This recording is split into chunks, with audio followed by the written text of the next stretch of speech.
উজনিত বিৰোধীৰ নাক ৰাখিলে অখিল গগৈয়ে।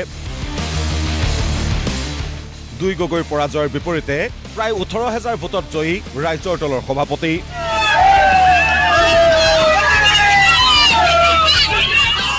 নিৰ্বাচনৰ কেইদিনমান আগত নামত হলেও একত্ৰিত বিৰোধীৰ চৰ্চিত তিনি গগৈৰ মাজৰ লুৰিণজ্যোতি গগৈ আৰু গৌৰৱ গগৈৰ পৰাজয়ৰ বিপৰীতে তুমুল প্ৰতিদ্বন্দ্বিতাৰ শেষত শিৱসাগৰ সমষ্টিত জয়ী হ'ল অখিল গগৈ। একেদৰে একত্ৰিত বিৰোধীৰ কংগ্ৰেছৰ আসনৰ সংখ্যা হ্ৰাস পোৱাৰ বিপৰীতে এখনো আসন লাভ কৰিবলৈ সক্ষম নহ'ল অসম জাতীয় পৰিষদ। তাৰ মাজতে ঢিং আৰু শিৱসাগৰ সমষ্টিত জয়ী হ'ল ৰাইজৰ দলৰ প্ৰাৰ্থী। বিজেপিৰ এই বৃহৎ জয়ৰ কথা অৱশ্যে বিশ্বাস কৰিব পৰা নাই অখিল গগৈয়ে। এখন সাংঘাতিক অবিশ্বাস্য যুদ্ধ এখন হ'ল। মই এতিয়াও বিশ্বাস কৰিব পৰা নাই। মই এতিয়াও বিশ্বাস কৰিব পৰা নাই যে বিজেপিয়ে ইমান বেছি সিট, ইতিহাসৰ আটাইতকৈ বেছিকৈ সিট তেওঁলোকে পালে আৰু আমাৰ বিৰোধী কংগ্ৰেছ দলে ইতিহাসৰ আটাইতকৈ নিম্নতম সিট তেওঁলোকে পালে। মই এতিয়াও বিশ্বাস কৰিব পৰা নাই। পিছে বিজেপিৰ জয়ৰ কাৰণো বিশ্লেষণ কৰিলে অখিল গগৈয়ে। সমষ্টিৰ পুনৰ নিৰ্ধাৰণ, SR, আপোনাৰ প্ৰত্যেকগৰাকী মহিলাৰ হাতত 9,000 আৰু 10,000কৈ টকা তুলি দিয়াৰ ঘটনা, অসমৰ মুখ্যমন্ত্ৰীজনৰ এটা সমষ্টিত 2-3বাৰ সভা সমিতি, বিজেপিৰ সাংগঠনিক স্থিতি, এই আটাইবিলাক স্থিতিৰ বিপৰীতে আমাৰ বিৰোধী পক্ষৰ যি দুৰ্বল অৱস্থান, এফালেদি বিজেপিৰ কোটি কোটি টকাৰ খৰচ আৰু আমি কেইটামান সামান্য টকাৰে এখন অসমৰ যুঁজিবৰ কাৰণে ওলাই আহিছিলোঁ। এফালেদি আমাৰ দীৰ্ঘদিন ধৰি হতাশ হৈ থকা কৰ্মী আৰু আনফালেদি মন কী বাত আদিৰ জৰিয়তে ডেইলি ইগনাইট কৰি থকা, ডেইলি খাৰ বাৰুদ দি থকা তেওঁলোকৰ এটা বাহিনী। একেদৰে বিৰোধীৰ পৰাজয়ৰ কাৰণো ক'লে ৰাইজৰ দলৰ সভাপতিগৰাকীয়ে। মাত্ৰ এদিন গৌৰৱ গগৈ, অখিল গগৈ আৰু লুৰিণজ্যোতি গগৈ মাত্ৰ এদিন একেলগ হৈছিলোঁ আৰু এটা ঠাইত অকল লুৰিণজ্যোতি গগৈৰ খোৱাঙতহে কেৱল আমি তিনিজনে একলগ হৈছিলোঁ। তাৰ বাহিৰে একদিনো আমি কেম্পেইন কৰিব নোৱাৰোঁ। আনকি কেন্দ্ৰীয় নেতৃত্ব কংগ্ৰেছৰ কেন্দ্ৰীয় নেতৃত্ব ৰাহুল গান্ধী, প্ৰিয়ংকা গান্ধীয়ে তেওঁলোকেনো ক'ত কেম্পেইন কৰিলে। গৌৰৱ গগৈক প্ৰস্তাৱ দিছিলোঁ যে হেলিকপ্টাৰখনত আমি অনবৰতে একেলগে ঘূৰি থাকোঁ। বিভিন্ন টেকনিকেল কাৰণত সেইটো হৈ নুঠিল। বিশেষভাৱে বিৰোধী ঐক্যমঞ্চই সময়মতে আচলতে একতা নকৰাটো, ঐক্যবদ্ধ নোহোৱাটোৱে হ'ল প্ৰধান কাৰণ। এটা চৰকাৰী বাহিনী, চৰকাৰী স্পন্সৰ, য'ত ইলেকশ্যন কমিশ্যন অফ ইণ্ডিয়া আছে, য'ত তেওঁলোকৰ সকলো মেকানিজমে সহায় কৰিছে, তেওঁলোকৰ লাখ লাখ কোটি কোটি টকা খৰচ কৰিছে, চৰকাৰী টকাৰ ব্যৱহাৰ কৰিছে, 9,000 10,000 এনেকৈ এজন মানুহক দিছে আৰু ঘৰে ঘৰে 2,000 1,000 প্ৰত্যেক ঘৰ মানুহৰ খামৰ ভিতৰত ভৰাই বিলাইছে। এনে এক ভয়াৱহ ইলেকশ্যন খেলিছে আৰু তাৰ বিপৰীতে আমি কেৱল মানুহৰ চেণ্টিমেণ্ট, মানুহৰ মৰম, মানুহৰ আদৰ, সেইটোক লৈ ইলেকশ্যন খেলিছিলোঁ। এই পৰাজয়ৰ ফলত কি ক্ষতি হ'ব বিৰোধী আৰু ৰাইজৰ দলৰ, শুনক। বিৰোধী দলপতি এবাৰ নহ'ব চাগে। বিৰোধী দলপতি হ'বলৈ 1/5 মানে 24জনমান মানুহ লাগে। 1/5, 5/1 হা। যদিও এইবাৰ আমাৰ টাৰ্গেট আছিলে আমাৰ দলটোৰ ৰিকগনিশ্যন কৰাটো, আমি ৰেজিষ্টাৰ্ড পাৰ্টি ৰিকগনাইজ কৰাটো আমাৰ দায়িত্ব আছিলে। আমাক 6% ভোট অথবা 4জন বিধায়ক লাগিছিলে, কিন্তু দুৰ্ভাগ্যবশতঃ আমি এলায়েন্স কৰাৰ কাৰণে আমি সেই সংখ্যাৰ ভোট আনিব নোৱাৰিলোঁ, কাৰণ আমি কেৱল 13জন ইলেকশ্যনত উঠালোঁ। এজন মাত্ৰ সংখ্যাগুৰুৰ প্ৰতিনিধিৰে প্ৰত্যাহ্বানৰ সন্মুখীন হ'ব কংগ্ৰেছ, ক'লে অখিল গগৈয়ে।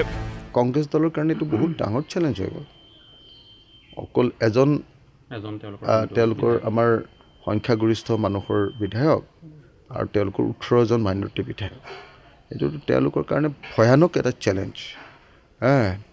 এই কথাটো কংগ্ৰেছক আমি আগতে কৈছিলোঁ বাৰ সুধিছক মই কৈছিলোঁ লাষ্টত আমাক এটাও চিট যেতিয়া দিয়া নাছিলে মই বাৰম্বাৰ কৈছিলোঁ যে চাব লাষ্টত চব মুছলমান মানুহবিলাকে জিকি আহিব আপোনালোকৰ এটাও নিজিব কিন্তু মুখ্যমন্ত্ৰীয়ে কংগ্ৰেছক মিয়াৰ দল সজোৱাৰ সন্দৰ্ভত প্ৰত্যুত্তৰ অখিল গগৈৰ মুখ্যমন্ত্ৰীয়ে নকয় কি চাওক মুখ্যমন্ত্ৰীৰ কথাত মই নাই মুখ্যমন্ত্ৰীয়ে যিটো নেৰেটিভ তৈয়াৰ কৰিব খোজে সেই নেৰেটিভটোত কোনো মানুহ যোৱা উচিত নহয় মুখ্যমন্ত্ৰীয়ে যিটো নেৰেটিভ তৈয়াৰ কৰে সেইটো এটা ভয়াৱহ সাম্প্ৰদায়িক নেৰেটিভ আৰু এনেকুৱা কোনো কমিউনেল মানুহক কোনো মানুহে ছাপোৰ্ট কৰা উচিত নহয় লুৰিণজ্যোতি গগৈ গৌৰৱ গগৈ দেৱব্ৰত শইকীয়া আৰু ডক্টৰ জ্ঞানশ্ৰী বৰাৰ পৰাজয় ডাঙৰ লোকচান আখ্যা দিলে অখিল গগৈয়ে লুৰিণ মোৰ ভাই আৰু সি পৰাজিত হোৱাটো গৌৰৱ মোৰ ভাই সি পৰাজিত হোৱাটো মোৰ কাৰণে ডাঙৰ লছ আমাৰ অসমৰ কাৰণে ডাঙৰ লছ বিধানসভাৰ কাৰণে ডাঙৰ লছ দেৱব্ৰত দা জিকি অহাটো অত্যন্ত প্ৰয়োজন আছিলে এই তিনিজন মানুহক অসমৰ দৰকাৰ আছিলে এজন যদি মোৰ এগৰাকী মোৰ শিষ্যই বুলি ক'লোঁ আৰু জ্ঞানশ্ৰী বৰা জ্ঞানশ্ৰীক যদি এবাৰ জিকাই আনিব পাৰিলোহেঁতেন তেতিয়াহ'লেতো আপোনালোকে বিধানসভা তিনিটাই দেখাই দিলেহেঁতেন আমি শ্বেৰমান আলীক জয়ৰ বাবে অভিনন্দন জ্ঞাপন কৰি অখিল গগৈয়ে ক'লে শ্বেৰমান আলীটো আমাৰে মানুহ শ্বেৰমান আলীক আমিয়ে মানে একচুৱেলি জিকাবলৈ লৈ গৈছিলোঁ গতিকে শ্বেৰমান আলী মানে জিকাটো ভাল কথা হৈছে তেওঁ চোকা বিধায়ক খালি মাজে মাজে গণ্ডগোলীয়া কথা কৈ দিয়ে কিন্তু তেওঁৰ মুখখনত অকণমান মানে তেওঁ কাষত বহি তেওঁক দম দিব পৰা মানুহ এটা লাগিব ফটকৈ মানে আৱেগিক উত্তেজিত হৈ যায় চুগাৰ টুগাৰ আছে চাগে কংগ্ৰেছ আৰু অসম জাতীয় পৰিষদলৈ পৰামৰ্শ অখিল গগৈৰ জাতীয় পৰিষদে মই ভাবোঁ যে নতুনকৈ কথাবিলাক চিন্তা কৰা দৰকাৰ ভালকৈ গভীৰভাৱে তেওঁলোকৰ মাজত আলোচনা বিলোচনা কৰা দৰকাৰ আৰু কংগ্ৰেছে আচলতে আকৌ সাগৰ মন্থন কৰিব লাগিব ইফালে দিছপুৰত মুখ্যমন্ত্ৰীৰ বাসগৃহত সংবাদমেল সম্বোধন কৰি নিজৰ ভুলৰ বাবেই অখিল গগৈয়ে কেইবাজনো বিধায়ক জয়ী হোৱাৰ পৰা বঞ্চিত হ'ল বুলি মন্তব্য মুখ্যমন্ত্ৰী ডক্টৰ হিমন্ত বিশ্ব শৰ্মাৰ যদি অখিল গগৈয়ে মিষ্টেক নকৰিলেহেঁতেন তেতিয়াহ'লে আজি শ্বেৰমান আলীও তেওঁৰ দলৰ বিধায়ক হ'লহেঁতেন আজি যদি অখিল গগৈয়ে মিষ্টেক নকৰিলেহেঁতেন তেতিয়াহ'লে এইবাৰ ইলেকশ্যনতে তেওঁ এই 19টা কংগ্ৰেছে পোৱা 19টা চিটৰ 4-5টা তেওঁই পালে অখিল গগৈৰ বিৰুদ্ধে কিয় নিৰ্বাচনী প্ৰচাৰ চলোৱা নাছিল মুখ্যমন্ত্ৰীয়ে ৰহস্যৰ ওৰ পেলালে খোদ ডক্টৰ হিমন্ত বিশ্ব শৰ্মাই তেওঁক পীযুষে ফোন কৰি দিয়ে যে দাদা আজি কষ্টত আছোঁ অলপ অখিলদা জমাই থাকিব তেওঁ জমাই থাকে আজিলৈকে আপোনালোকে মোক কওক যে ৰাজ্যপালৰ ভাষণ বা বাজেট বক্তৃতাৰ ওপৰত তথ্য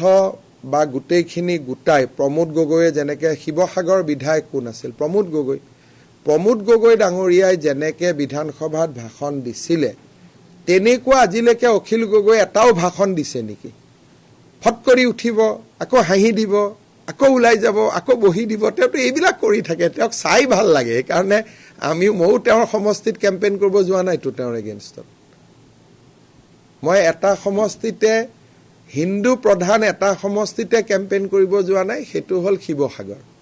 কাৰণ বিধানসভাত তেওঁক প্ৰয়োজন আছে নহ'লে ৰাস্তাত হুলস্থুল কৰি থাকিলেহেঁতেন 5 বছৰ তেওঁ এনেই হুলস্থুল লগাই দিলে যে কৌশল দুৱৰীয়ে তেওঁক মাৰিব বুলি মাৰিলে নেকি তেওঁ হেডলাইনত থাকিবৰ কাৰণে কিবা কিবি কথা কৈ থাকে যোৱাকালি তেওঁ কি পৰিৱেশ কৰি দিছিলে যে তেওঁক মাৰিবই 3খন চিঠি লিখিলোঁ মই এইবোৰ কৰি থাকে নাছিল জানো সৰু ল'ৰাৰ দৰে কিবা এটা কুটকুটাই থাকে আৰু যেতিয়া একো কাম নাথাকে তেতিয়া তেওঁৰ একদম সন্মানীয় বৃদ্ধা মাতৃগৰাকীক কষ্ট দিয়া আৰম্ভ কৰে যেতিয়া বেলেগ একো নাথাকে তেতিয়া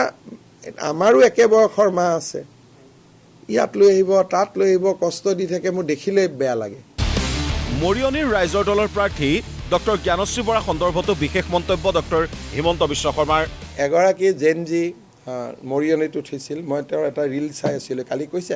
মোক এক্সিট পোলত 50-50 দিছে তাৰমানে শত্ৰুপক্ষৰে যেতিয়া 50-50 দিছে তাৰমানে মই জিকাটো নিশ্চিত এতিয়া আপুনি কি ক'ব কওকচোন এইটোতো কোনো জেনজি ৰিফ্লেকশ্যন নহয় আকৌ সেই ভদ্ৰ মহিলাগৰাকী বোলে কলেজৰ প্ৰফেচাৰ আছিলে যদি কলেজৰ প্ৰফেচাৰৰ মেৰিট বা তেওঁৰ আণ্ডাৰষ্টেণ্ডিং ইমানটো হয় তে কেনেকৈ হ'ব কওকচোন কোনোবাই টিভিৰ এক্সিট পোল বিশ্বাস কৰে নেকি এতিয়া সঁচাকৈয়ে অখিল গগৈ জয়ী হোৱাটো বিচাৰিছিল নেকি মুখ্যমন্ত্ৰীয়ে সেয়াহে অবুজ কাঠৰ। ব্যুৰ' ৰিপৰ্ট, প্ৰতিদিন টাইম।